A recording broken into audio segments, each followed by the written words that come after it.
Happy New Year, everybody. Well, it is January 1st, 2026, and we are back on our customer's 455 Oldsmobile. So, just to touch off, I got all the bearing clearances on the rods done. Now, I installed the number one piston to see where I'm at after having these rods reconditioned. And it looks like I am 17 thousandths down in the hole. So, talking with Bernard Mondello and talking about these heads that we had for this build. You notice they're not here.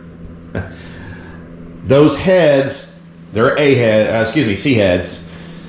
Most likely Bernard was concerned that they're not going to be anywhere near, I think, the 80 cc's that they're usually advertised at. Most likely he said something like 88, something like that, I think.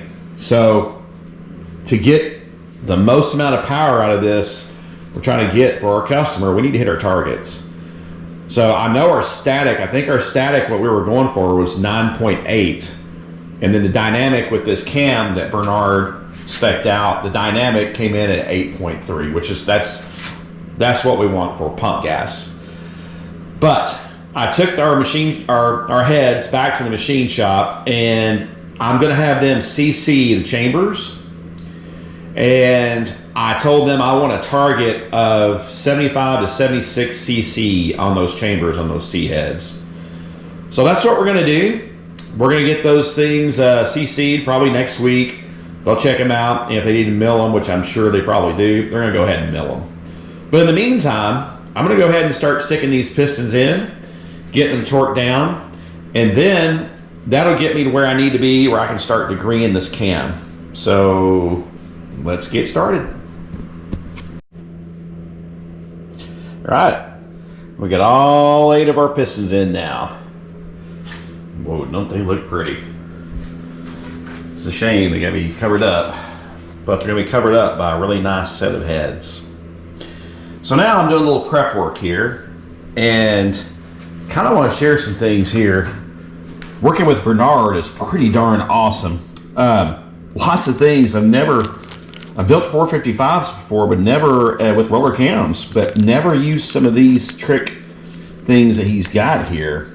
So one of the things is crankshaft gear spacer. Chamfer goes to crank side. That's really pretty darn interesting. I'm assuming that this spaces the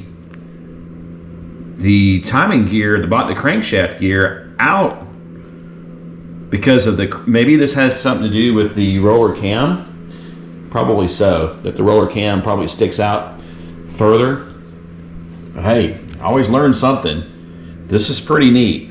So we're going to install this. It says right here, the chamfer goes to crank side. And you can see the chamfer right there. So we're going to go ahead and put this on now.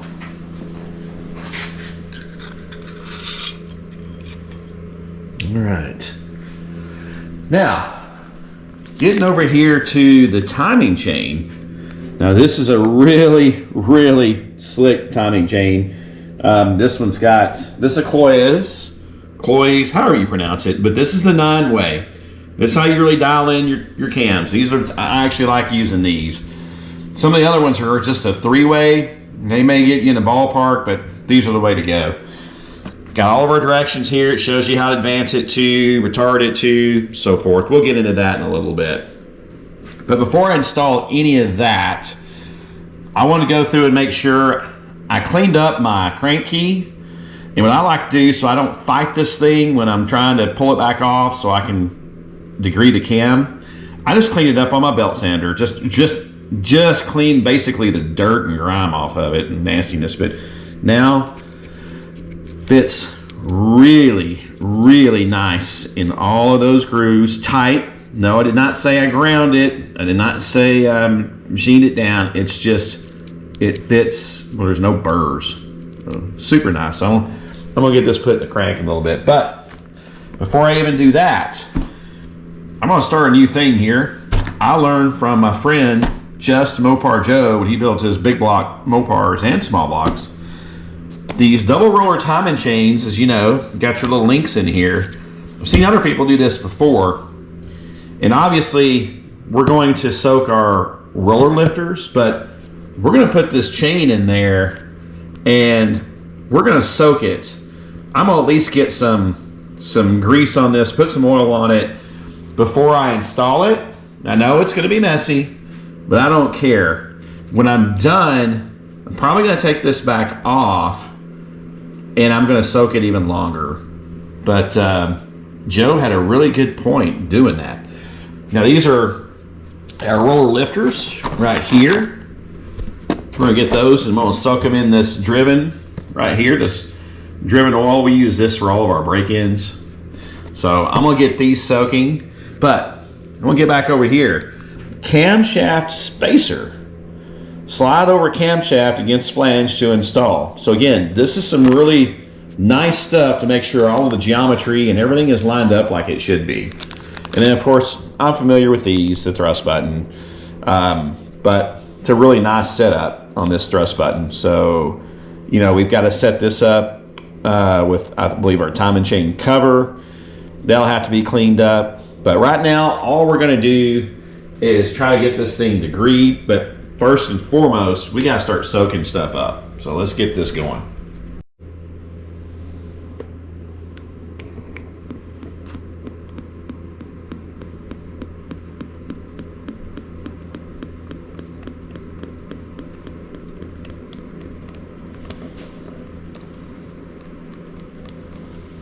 This is really good oil. Like I said, this is, well, the dyno shops recommend this. It's Driven HR2. So high zinc. You don't really need that with the roller stuff, but to soak it, I don't think it's going to hurt anything. These are the beautiful lifters we got from Bernard Mondello. So get these things in here and start soaking them.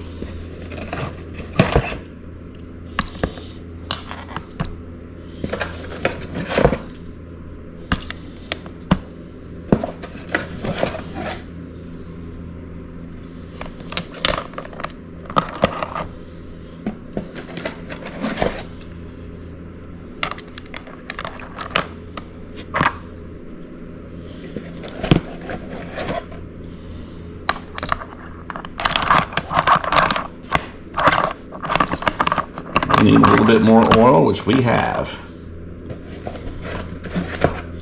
But these are going to be soaking for probably a couple of weeks.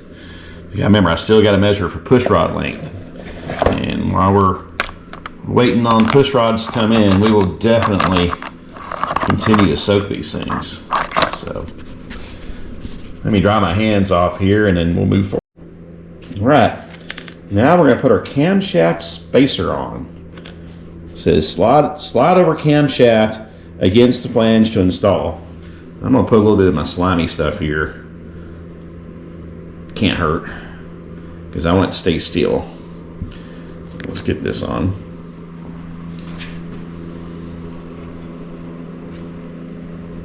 There we go.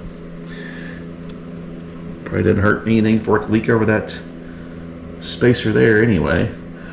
You got to remove your crank key to get this spacer on, just as everybody probably knows. You figure it out on your own. Okay, well, let's go ahead and start getting ready to install our timing chain. Now, I want to back up for just a moment. Remember what I said about the cylinder heads? Bernard did a great job of sending me what we discussed on calculated engine compression ratio. This was assumed on a 78 cc combustion chamber. We're going to see where we're at. Bernard, after he and I talked about it, he said really 75 would be ideal, knowing that now that our pistons are 17 thou down in the hole. And the reason why that is, everybody knows, we had to recondition our rods, so the rods probably got a little bit shorter. But it's going to make for a really fantastic combo regarding our static and dynamic compression. So I think our dynamic compression, like I said, that's really important so we can run on pump gas. Came in at 8.3 to 1. So let's get this thing installed. Of course, I've got my cam card here from Bernard. I think I shared this with everybody before.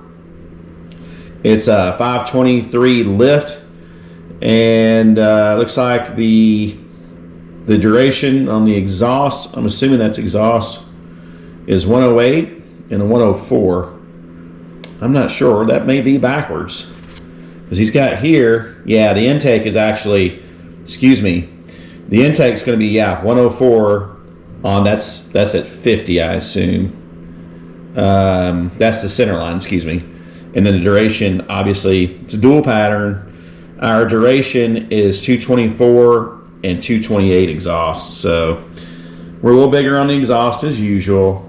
So looks like we're going to go for an installed center line, I believe, of 104.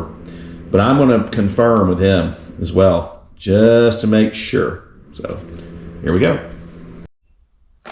All right, just like on Kevin's 400, when you degree the cam with Bernard's cam card here, he's trying to make it as easy as possible, but I'm going to confirm with him to make sure. So we have gone in and measured at 50 where we're at. Right now, our intake center line is 111. As you saw on the cam card, it was 104 was the, I believe that's what we should be, the center line right here. So, however, Bernard always highlights this number, and I believe I subtract the 8.3 from the 111. But I could be wrong. I am not moving any further until I talk to Bernard. Now, if I subtract that 8.3 from the 111, that would put me at 102 point, I think it was 102 point something. So I could go ahead and retard the cam 2 degrees and we would be at the 104. But you guys tell me, Bernard, he made this real easy, but I'm a dummy. I forget after about an hour. So next Monday, I will confirm with him where we're at on that cam center line. So that's it for today on this Olds. Like I said, we are taking our time to do this right. Just like on all of them. So we've got 8 pistons, we've got a short block, and we're making headway, but this is what takes the longest time. You saw the little trick things that we put in here behind the cam and behind the crankshaft sprocket. We're getting the heads milled for that target 75cc chamber size on the C heads. I think this thing's gonna be pretty darn trick. So our customer's going to be probably really happy. I really wish we could have put this on a dyno. I don't know if he wants to spend the money. It is expensive to put it on a dyno, so I understand. But I would like to know what this thing ends up making. So it is New Year's Day, and I hope everybody's having a great day. Hope everybody's doing well. So if you hadn't already, please like, share, and subscribe, and hope we have another great 2026. Thanks, everybody.